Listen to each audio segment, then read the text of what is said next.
미국 힐링 커뮤니티 교회에서 많은 사람에게 전달이 되어 큰 울림이 되고 많은 분들이 은혜를 받으시어 삶의 지혜를 얻고 새로운 삶을 살게 되었던 손동원 박사님의 바이블 메시지 내용입니다.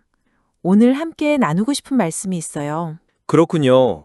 손동원 박사님의 말씀은 정말 은혜로우시죠. 어떤 내용인지 궁금합니다. 영생이란 삶의 연장이 아니라 하나님과의 관계라는 제목의 말씀이에요. 손동원 박사님이 이렇게 말씀하셨습니다. 영생에 대해 우리가 잘못 이해하고 있는 부분이 많다고 하시더라고요. 정말 중요한 주제네요. 많은 사람들이 영생을 단순히 죽지 않고 영원히 사는 것으로만 생각하는 경우가 많은데요. 맞아요. 손동원 박사님은 이렇게 말씀하셨습니다. 요한복음 17장 3절 말씀을 인용하시면서 영생은 곧 유일하신 참 하나님과 그가 보내신 자 예수 그리스도를 아는 것이니이다 라고 하셨어요. 그 말씀은 정말 핵심적이죠.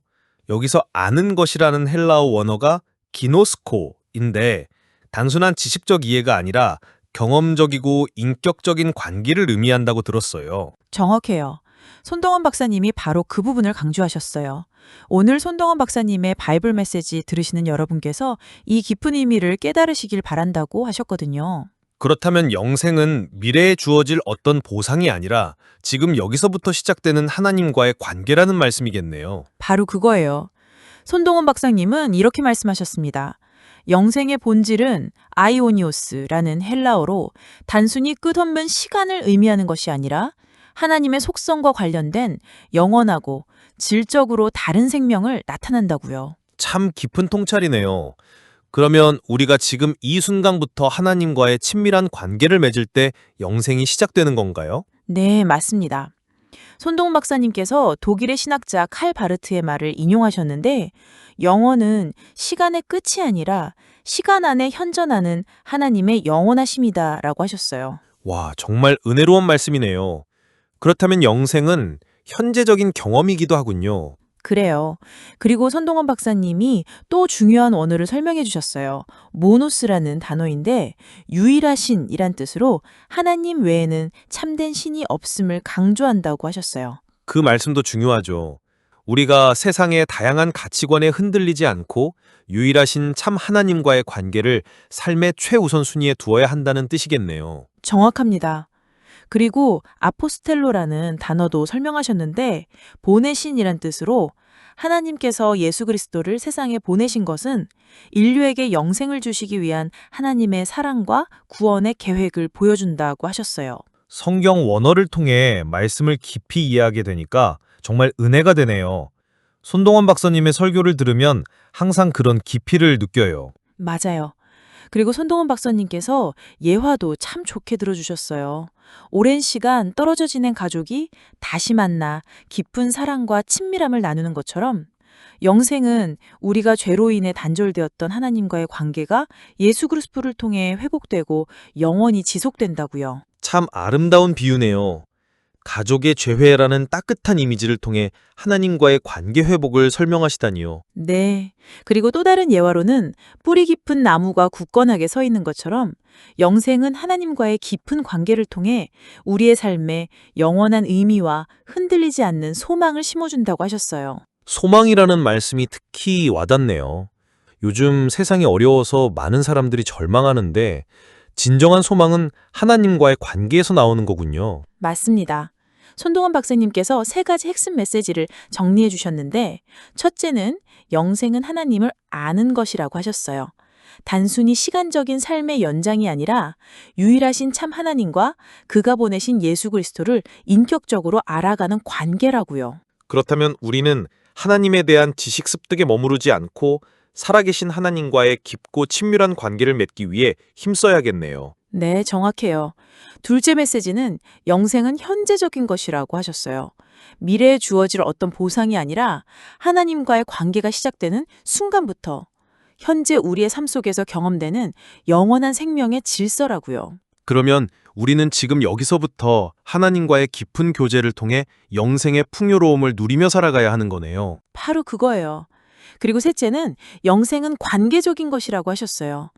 개인적인 믿음을 넘어 하나님의 사랑 관계 속에서 서로 연결되고 교제하는 공동체적인 삶을 포함한다고요.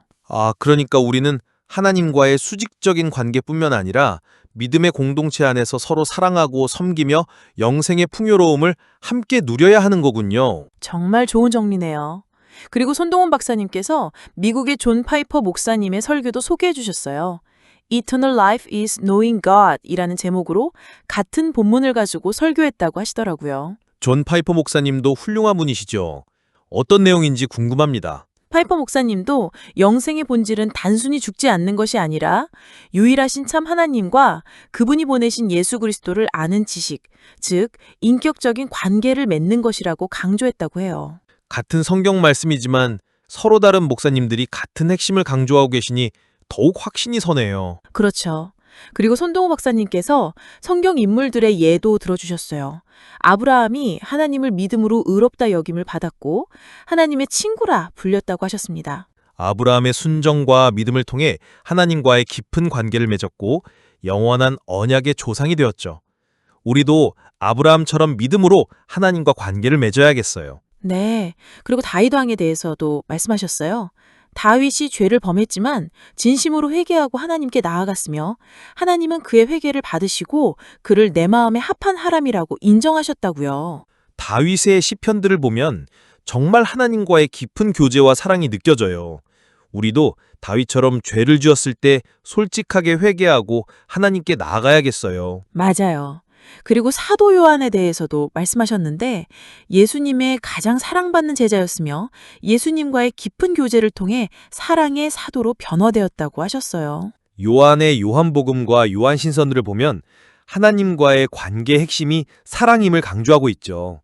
우리도 요한처럼 예수님과의 깊은 교제를 통해 하나님의 사랑을 배워야겠어요. 네. 그리고 손동훈 박사님께서 머더 테레사에 대해서도 언급을 하셨어요. 그녀가 우리가 하는 일은 바다에 던져진 한 방울의 물과 같을지라도 그 물방울이 없다면 바다는 그만큼 줄어들 것이다 라고 말했다고요. 참 아름다운 말이네요. 작은 일이라도 사랑으로 실천하는 것의 중요성을 강조한 거군요. 네. 머더 테레사의 삶은 영생이 추상적인 개념이 아니라 하나님과의 사랑의 관계 속에서 이웃을 사랑하고 섬기는 구체적인 행동으로 나타난다고 하셨어요. 정말 좋은 본보기네요. 우리도 머더 테레사처럼 하나님과의 사랑의 관계 속에서 이웃을 사랑하고 섬기는 삶을 살아야겠어요. 그리고 손동원 박사님께서 현대인과 크리스천들의 태도를 비교 분석해 주셨는데 현대 사회는 개인주의와 현세주의적인 가치관이 강해서 영생이라는 개념에 대해 무관심하거나 회의적인 태도를 보인다고 하셨어요. 그렇죠. 죽음 이후의 삶에 대한 불확실성 때문에 현재의 삶에만 집중하거나 과학적인 증명이 불가능한 영적인 개념을 받아들이기 어려워하는 경우가 많죠. 맞아요. 심지어 일부 크리스천들도 영생을 단순히 죽지 않고 영원히 사는 것으로 피상적으로 이해하거나 미래에 주어질 막연한 보상으로만 생각하는 경향이 있다고 하셨어요. 그래서 우리가 성경적인 관점을 확고히 견지하고 영생을 현재 하나님과의 관계를 통해 누리는 것으로 이해해야 하는 거군요. 정확합니다. 손동원 박사님께서 라틴어로도 설명해 주셨는데 비타 알테르나는 단순한 시간적 연장이 아니라 질적으로 다른 영원한 생명을 의미한다고 하셨어요. 성경 원어뿐만 아니라 라틴어까지 설명해 주시니 더욱 깊이 있게 이해가 되네요.